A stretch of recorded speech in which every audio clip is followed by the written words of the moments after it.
औज़ु बिल्लाहि मिनश्शैतानिर्रजीम बिस्मिल्लाहिर्रहमानिर्रहीम अल्हम्दुलिल्लाहि रब्बिल आलमीन अस्सलातु वस्सलामु अला रसूलिहिल करीम व अहलि बैतिहित तय्यबीन अत्ताहिरीन अल मासूमीन व लानतुल्लाहि अला आदाइहिम अजमईन अम्मा बादु बिस्मिल्लाहिर्रहमानिर्रहीम।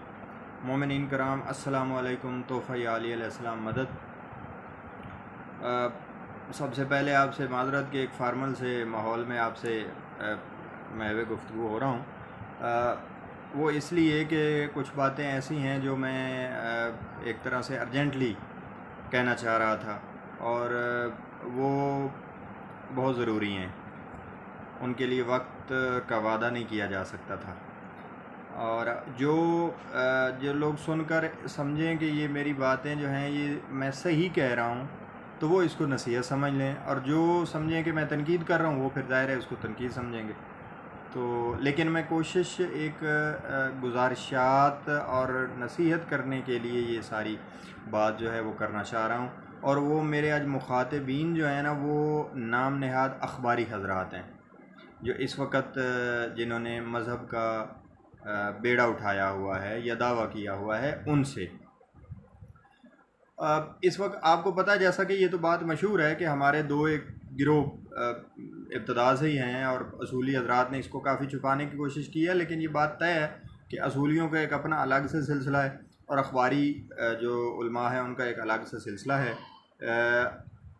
वो उनके जो बुनियादी बेसिक्स हैं ना, जहाँ से हम चीज़ें लेते हैं अख़ज़ करते हैं, बल्कि यूँ समझिए कि ऐसी बुनियादें जिनके ऊपर हम अपनी सारी अक़ायद व मसाइल की दीवार खड़ी करते हैं, वो ही डिफरेंस है उनका, ही फ़र्क है ही उनका।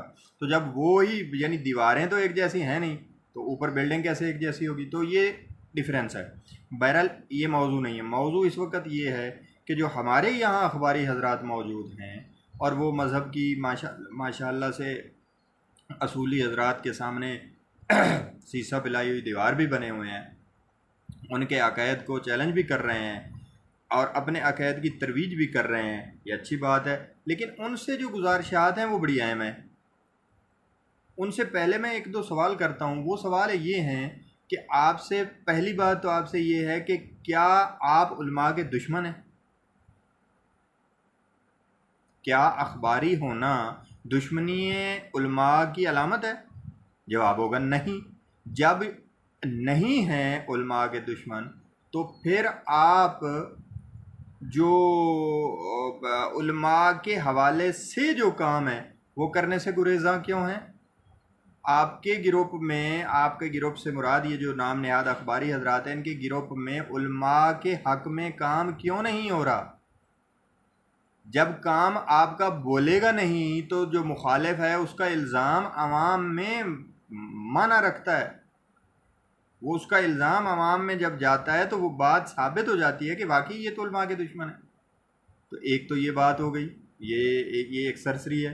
अगली बात, जब आप असूली मज़हब को चैलेंज कर रहे हैं, उनके असूलों को चैलेंज कर दिया आपने, उनके तरीक़ाकार को चैलेंज कर दिया आपने, उनके फतावा जात को चैलेंज कर दिया आपने, उनकी तौज़ीहात को चैलेंज कर दिया आपने, सब कुछ उनका चैलेंज कर दिया।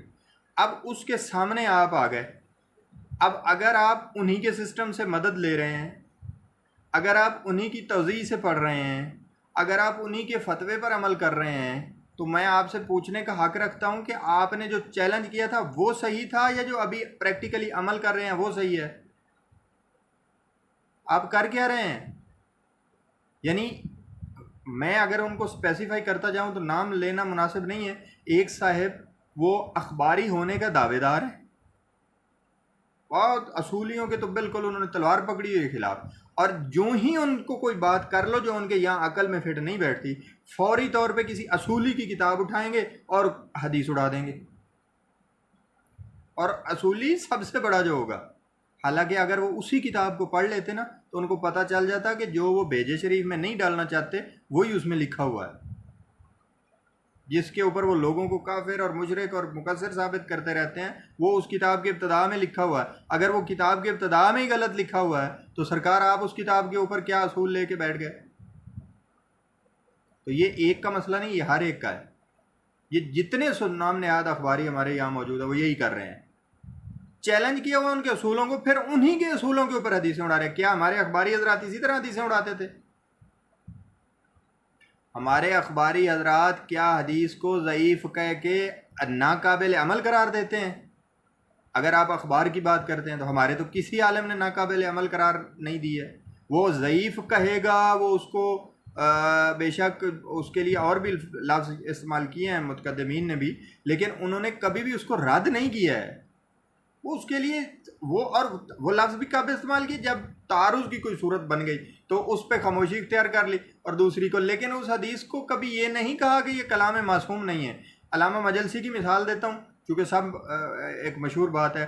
वो लिखते हैं शरह काफ़ी की, किसी भी हदीस को किस्म पहले लिखते हैं कि ये सही है, मुरसल है, ज़ईफ़ है, मजहूल है, वगैरह वगैरह, फिर आगे शरह लिखते हैं जहाँ ज़रूरत हो।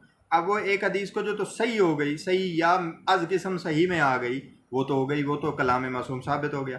अब जो अज़ किस्म सही में नहीं है तो मजलसी साहब को उसकी तशरीह करने की ज़रूरत क्या थी? यानी एक हदीस कलाम मासूम साबित ही नहीं है, उसमें पता है कि ये बंदा जो है बीच में झूठा है, इसने हो सकता है खुद अपनी बात बना ली हो, तो वो उसकी शरह करने की उन्हें क्या ज़रूरत थी? वो हदीस लिखेंगे मजहूल, आगे लिखेंगे व कौलहू अलैहिस्सलाम, और कोई भी इमाम की उस हदीस में जो कौल होगा इमाम का, उसको कह के लिखेंगे कि और इमाम अलैहिस्सलाम का कौल। मालूम हुआ कि वो मजहूल कहकर भी उसको कलाम मासूम ही समझ रहे हैं।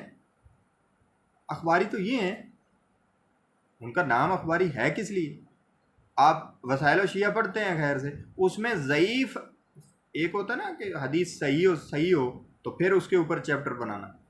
हदीस ज़ईफ़ जो पूरी नहीं उतरती, असूलों के ऊपर जो बने हुए हैं उनके मुताबिक ज़ईफ़ और अकेली शाज़, उसके ऊपर भी पूरे बाब बनाए हुए हैं और फतवा दिया हुआ है कि इसके ऊपर अमल किया जाए। जैसा तलाक के ऊपर मौलियों की बोलती बंद की हुई है, कंडीशन चाहे लगाई हुई है उसमें कि वो माजूर हो, लेकिन बाब अलग से बनाया हुआ। वाब बिन वाब से रिवायत ली, अबुल बख्तरी उससे ली हुई है रिवायत, आपको पता है मशहूर कज़ाब है, लेकिन फिर भी उसी रिवायत के ऊपर पूरा चैप्टर बनाया हुआ है। ये मिसाल दे रहा हूँ, अदरवाइज बहुत सारे आपको मिल जाएंगे। तो अखबारी तो ये हैं भाई, जब आप अखबारी हैं तो अखबार पे अमल करेंगे या फिर वापस असूल, यानी आप चाहते हैं कि असूल ना माने जाएं, आवाम से चाहते हैं खुद आप उन्हीं असूलों के ऊपर अकीदे बनाएंगे। यानी इनको कई मिसालें दी जा सकती हैं, कई अकीदे, खुद अली वलीउल्लाह के ऊपर आप इनका काम चेक कर लें। आप जिस भी अखबारी इस नाम ने आते उससे बंदा पूछे कि शहादत एक दो मोतदिल हैं उनको, उसमें एक काज़मी साहब भी हैं, मोतदिल बात करने वालों की बात नहीं, जो अग्रेसिव की। अच्छा, उसमें उनसे आप पूछ लें कि तशहद में अली वलीउल्लाह के ऊपर आप कहते हैं जी तशहद में वो जो जिन रिवायात में, और मैं भी खुद कह लूँ जिन रिवायात में आया है वो पढ़नी चाहिए, सही है, मैं भी कह लूँ, मैंने किताब में भी लिखा, 2 किताबें लिखी बल्कि अल्हम्दुलिल्लाह, तो कहल हुए हम सारे। अब उनकी तो असनाद हैं ही नहीं, तो यहाँ तो आप फौरी तौर पे अखबारी कुल्लु हम अखबारी, या तो जनाब फौरी का है ना हम तो अखबारी, हम तो अखबार पे अमल करते हैं। ओके जी, आप अखबार पे अमल करते हैं, तो जब दूसरी कोई बात आ जाती है, मिसाल के तौर पे जब वो कहते हैं कि हम जी ये 2 रिवायतें जो मौजूद हैं, 2 यानी शहादतें जिन रिवायात में आई हैं, उनको आप क्यों नहीं बयान करते? क्यों, उससे तकलीफ़ क्या है? वो भी तो इमाम की रिवायतें हैं, चाहे उसमें अली वलीउल्लाह ना हो। हमें अगर कोई अमल करना है और हम अखबारी हैं तो हम किस लिए हैं? क्योंकि मोहम्मद वाले मोहम्मद अलैहिस्सलाम के फरामीन और उनके जो अकवाल हैं उनको मजबूती से पकड़ा हुआ है हमने, इसीलिए तो नाम अखबारी है। क्या उनकी खबरों से जुड़े हैं, हम तो किसी और बात को बीच में शामिल ही नहीं करते। तो हजूरे वाला जब आप जब वो नंबर आता है उन दोनों का, तो उस वक़्त आप अपनी असूल ले आते हैं। इसी तरह और दीगर बहुत सारे मसाइल हैं जो मैं बयान करूँगा, तो फिर ये तलवारें निकाल के पड़ जाते हैं, क्योंकि ख़ुद तो काम करते नहीं हैं, करने वालों को भी रोक रहे होते हैं। अच्छा, ये जितने हैं उन सारों से मुखातिब हो। इन ज़ाकिरीन का हाल देख लीजिए, ये अपने आप को अखबारी कहते हैं, पूरा दिन लाखों रुपए लेके भी असूलियों को इन्होंने रगड़ना है, तौज़ीहुल मसाइल की मुखालफत करनी है, तकलीद की मुखालफत करनी है, और ये बहुत अच्छी बात है, मैं इसकी तायीद करता हूँ, सही करते हैं। इनसे बंदा पूछे कि कभी इनको, ये जो लोग बैठे हुए हैं, इनको सही है अकीदा, सही अकीदा अपनी जगह, अमल की भी अहमियत है, वो उसके लिए भी कोई हल करने की, चलो आप नहीं कर सकते, कहते हैं मजलिस में नहीं होना चाहिए, तो ठीक है, उससे इतराज़ नहीं है, तो मजलिस के अलावा इनका कोई हल कर दीजिए इस कौम का। भाई इस कौम पर रहम कर दीजिए, कुछ रहम करने की कोशिश कीजिए। रहम कर नहीं सकते, कोशिश तो कीजिए। ये इनको निकाह पढ़वाना हो तो सिवाय तज़य्युल मसाइल के कोई किताब नहीं मिलती इनको। ये इतने पढ़े लिखे नहीं हैं कि ये जो तर्जमे तो असूलियों के हुए हैं सारे, वो मुश्किल लफ्ज़ इस्तेमाल करते हैं। इनको उर्दू जो पहले तो आम लोगों को नहीं पढ़ने आते, फिर जो इंग्लिश मीडियम में पढ़ रहे हैं उनको ये उर्दू पढ़नी नहीं आती। मैं जानता हूँ उनको लफ्ज़ ही समझ नहीं आते, उनके लिए आसान करके लिखनी पड़ती है। अहकाम दीन कुछ लोगों को ज़्यादा पसंद आई कि उसमें मैंने काफ़ी आसान किया, मगर अभी भी इस तरह के लफ्ज़ हैं। फिर जो इंग्लिश मीडियम पढ़े और उर्दू जानते ही नहीं है, अंग्रेज़ी में किताबों के तर्जमे बहुत कम है। कोशिश कर रहे हैं अहकाम दीन का तर्जमा अल्हम्दुलिल्लाह इंग्लिश में आ रहा है, तो वो उसको लोग जो है ना, वो जो इंग्लिश जो जानते हैं, उर्दू नहीं समझ सकते, वो उसको अंग्रेज़ी में समझ लेंगे। तो भाई इस कौम के लिए कोई रहम कीजिए। उन्हें अच्छा उन्हें जो भी कोई अमल करना होता है घर में, आप एक तो हो गया ना कि जनाब आप मौलवी साहब बुला लिए तो वो तो कर गए, उसने गुस्ल कहाँ से सीखना है, उसने नमाज कैसे पढ़नी है, छोटे छोटे घर के मसाइल हैं, बीवी के मामलात हैं, बच्चों के हकूक़ हैं, बीवी के हकूक़ हैं, शोहर के हकूक़ हैं, बच्चियों के हकूक़ हैं, बच्चियों की तरबियत है, उनकी हर तरह की बच्चियों की तरबियत है, बच्चों की तरबियत है। उन्हें उनकी तरबियत तो पता ही नहीं है, तहारत मुताहरात क्या हैं, निजासात क्या हैं, यही सवाल तो वसूली आपसे करते हैं। तो ये इसका सिस्टम आप इसका इंतज़ाम क्यों नहीं करते आप? और जब कोई बताने की कोशिश करे तो आप उन्हीं असूलियों के असूल पकड़ के उसकी रद्द शुरू कर देते हैं। आपका ठीक है, ये अपर पोर्शन को ठीक करने की कोशिश कीजिए। इसको जो छोटे हैं वो तनकीद समझें, जो बड़े हैं वो गुजारिशात समझ लीजिएगा। ये लफ्ज़ इस तरह के बोलने का मतलब एक बात को जैसे कहते हैं ना रगड़ के करना है, और कोई मेरा गुस्सा नहीं है, किसी से मेरी ज़ाती कोई लड़ाई नहीं है, कोई इख्तलाफ नहीं है। मकसद है कि बात किसी तरह से ऐसी हो कि वो असल जो नतीजा है उस पर हम पहुँचें। हमारी अखबार किताबें आ गई। मैं आपसे पूछना चाहता हूँ, अलामा आका कुलैनी, सदूक, तूसी, होरामली, मजलसी अव्वल, मुहद्दिस नूरी, हसन अस्सफ़ार, मुहद्दिस बहरानी और दीगर जितने नाम लेते जाएं बेशुमार नाम हैं, अखबारी उलमा फैज़ काशानी, दीगर जितने नाम, क्या ये सारे इन किताबों पर अमल पैरा थे या नहीं थे? अमल पर तो खुद लिखते हैं। जब वो लिख रहे थे तो क्या लिखने के बाद इन किताबों पे अमल नहीं करते थे, या इनमें पिक एंड चूज कर लेते थे? यानी जो दिल करता था फिर वो मान लेते थे और जो दिल नहीं करता था वो छोड़ देते थे? भाई ऐसा नहीं है। इनके मुकदमे पढ़िए। काफ़ी के मुकदमे में कुलैनी ने कहा मैं आसार मासूमीन, सही आसार मासूमीन से किताब लिखी है मैंने, जो काफ़ी और शाफी हो सही। शेख सदूक का पढ़िए, वो कहते हैं मैंने सही हदीसें जमा की हैं और इन्हीं के ऊपर फतवा देता हूँ, उसको पढ़िए। ये पागल थे, ये आपके बकौल जनती हैं इन्हीं किताबों पे अमल करके। तो लिल्ला कौम को इन किताबों पे अमल करने दीजिए, इनको मशकूक ना बनाइए। जब आप ये असूलियों के असूल पकड़ के कह बैठते हैं कि जी सारी ठीक नहीं है, उधर से निकाल लिया और अपनी मर्जी की, और जो नहीं माननी वो निकाल के बाहर फेंक दी कि ये देखें जी इसमें फलां रावी आ गया, तो वो लिखने वाला बेवकूफ़ था। जब ये आप करते हैं ना तो ये आपका अपनी अखबारियत इस वक्त ख़तरे में है, और आपकी ये इसको कह लीजिए, इसको कम इल्मी कह लीजिए, उसकी वजह से है। इसमें किसी की कोई किसी असूली का कमाल नहीं है। फिर आप फिर जब ये करते हैं, अच्छा फिर किसी एक का नहीं, फिर उन अकीदे जो उसमें लिखे हुए हैं वो अगर आप अपना नहीं सकते तो खामोशी तो इख्तियार करो, उनको मशकूक तो ना बनाइए। अब आपके ऐसे लोग हो गए हैं जो खैर से ये कहने लगे हैं कि ये लिटरेचर सारा है ही फजूल। एक भाई साहब मेरे से बहस कर रहे थे, उन्होंने कहा ये तो सरकारी मौलवियों की लिखी हुई किताबें हैं, तो असल जो लिखी हुई हैं, असल जो आइमा के असाब ने तो मेरे पास हैं। कहने लगे हमारे पास मौजूद हैं लेकिन हम ज़ाहिर नहीं करेंगे। मैंने कहा भाई वो इतनी महफूज हैं तो उनको ज़ाहिर कीजिएगा ही नहीं, क्योंकि उनके शियत से ताल्लुक़ नहीं है। अज़रा मजाक कहा मैंने। तो बात यह है कि खुदा के वास्ते इस अखबारियत के ऊपर रहम कीजिए, इस मज़हब अखबार के ऊपर रहम कीजिए, इसको मशकूक मत बनाइए। ये कभी मशकूक नहीं था। इन्हीं किताबों के ऊपर अमल करके आका कुलैनी जनती हैं या नहीं है, अपनी काफ़ी के ऊपर लिखी जो सही तो अमल किया ना, सही कह के किया। उसमें जो भी लिखा हुआ है ना वो उनके मुताबिक मुकम्मल सही है, और वो बाद के जितने अखबारी हजरात हैं उनके मुताबिक मुकम्मल सही है, उन लोगों ने उसको रद्द नहीं किया। उसमें रद्द करने वाली शैतानियत भी जो पैदा की वो असूली मौलवियों की पैदा करता है, जिनको आप पैरवी करते हैं सिर्फ इसलिए कि आप बड़े सगीर के चंद जरासीम यहाँ आपके जहन में घुसे हुए हैं, जो पुराने यहाँ हिंदू रहने की वजह से घुस गए, या किसी बेवकूफ़ असूली ने जानबूझ के पैदा करके आपके जहन में डाले ताकि आप उसके ऊपर उलझ जाएं और असल अकीदे से हट जाएं। शैतान करता क्या, वो सिरात मुस्तकीम पर बैठा। अगर सिरात मुस्तकीम के ऊपर आप अपने आप को समझते हैं तो शैतान को फेस कीजिए, वो करना पड़ेगा, वो तो बैठा हुआ है। तो मैं आपसे 10 बस से गुजारिश करता हूँ कि अखबारियत को अगर नहीं पता तो उसको मशकूक ना बजाइए, खामोश हो जाइए। सिर्फ शोहरत ही ज़माने में नहीं रखी कि आप मशहूर हो के ही सारा कुछ आपको मिलना है। मशहूर नहीं होंगे तो कुछ नहीं होगा। हम मशहूर नहीं है, कुछ हुआ है? हमें कुछ भी नहीं हुआ अल्हम्दुलिल्लाह। हम अपनी जगह पे कायम है। इमाम अलैहिस्सलाम जो काम हमसे लेना चाहते हैं वो ले लेते हैं। आपसे भी इमाम जब पसंद करेंगे वो काम ले लेंगे। खुदा के वास्ते माफ़ कर दें इस कौम को। मैं वो बातें नहीं करना चाहता कि उससे आप लोगों को बहुत ज़्यादा तकलीफ़ हो जाए कि जी उसने आके सामने कर दी। सिर्फ इतनी कह रहा हूं कि अगर आप अखबारी हैं तो उन असूलियों के मुताबिक तो अखबार को रद्द ना कीजिए। ये बार बार रिपीट करूंगा कि अगर आप अखबारी हैं तो अखबारी नुक्ता नज़र से उसको रद्द कीजिए अगर कर सकते हैं तो, और वो आपके पास गुंजाइश नहीं है। मैं अक्सर ये जितने मैंने नाम गिनवाए उलमा के, ये जन्नती हैं तो इनके अकीदे पे रहते हुए हम जन्नती क्यों नहीं हो सकते भाई?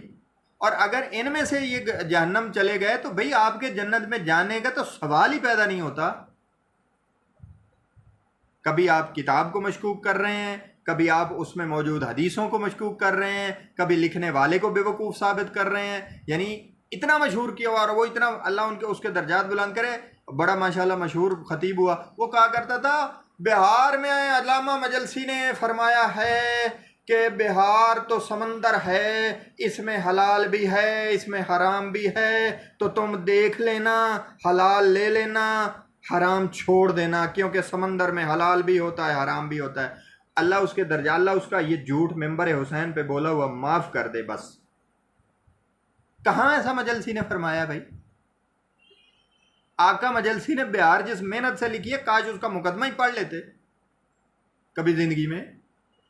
वो एक एक हदीस को साबित करने के लिए 20-20 किताबों का सहारा लेते हैं। वो पागल हैं, बीच में कहेंगे कि उसको छोड़ दो और आधे को ले लो, जबकि वो खुद अखबारी से आलिम हो, वो तो हदीसों को रद्द नहीं करते। कैसी बातें! उन्होंने जो ये बीच में कुछ असूल अपनाए हुए हैं ना, वो इन मौलवियों के साथ रहने के लिए अपनाए हैं। वरना उनके मुकदमे पढ़े, वो कहते क्या, मिरातुल उकूल में पढ़े, वो कहते हैं कुतुब अरबा की सारी हदीसें ठीक हैं। मैं जो तकसीम कर रहा हूँ काफ़ी को, वो सिर्फ इसलिए कर रहा हूँ कि जहाँ तारुज़ आ जाए वहाँ तरजीह देना आसान हो। मुझे एक बात बताइए, वो काफ़ी की शरह ने लिखते, इन्होंने मिरातुल उकूल पढ़नी थी या इन्होंने उसकी किताबें माननी नहीं थी? इन्होंने कहना था ये तो अखबारी मौलवी, जैसे कईयों को रद्द कर देते हैं। मुहद्दिस नूरी के सख्त खिलाफ होते हैं। अक्सर मैंने सुना है उनसे, कहते हैं वो हदीस पढ़े थे। बंदा पूछे मजलसी ने ये काम करके अच्छा किया है, बुराई उसमें क्या? और उसने हदीस को रद्द करने का कहाँ हुक्म लगाया भाई कि हदीस माननी नहीं है? खुदा के वास्ते को रहम कीजिए इस कौम के ऊपर। मैं बार बार 10 बरसा ये आपसे गुजारिश कर रहा हूँ कि अखबारी हैं तो अखबारी रहिए, मिक्सचर ना बनाइए। कौम को क्या पढ़ा रहे हैं आप? यानी हैं तो आप लोगों को अखबारियत की तरवीज करते हैं, उधर से असूल पकड़ लेते हैं, फिर उन्हें असूलों को बनाए हुए असूलियों के। मैंने कई लोगों को देखा है, और मैं जैसे पहले मिसाल, मैंने कई लोगों का अजीब गरीब सिलसिला देखा है। यानी उनका दिल करे, अच्छा एक भाई साहब को मैंने हदीस पेश की, मैंने कहा ये देखें हदीस लिखी है, कहने लगे ये कुरान के खिलाफ है।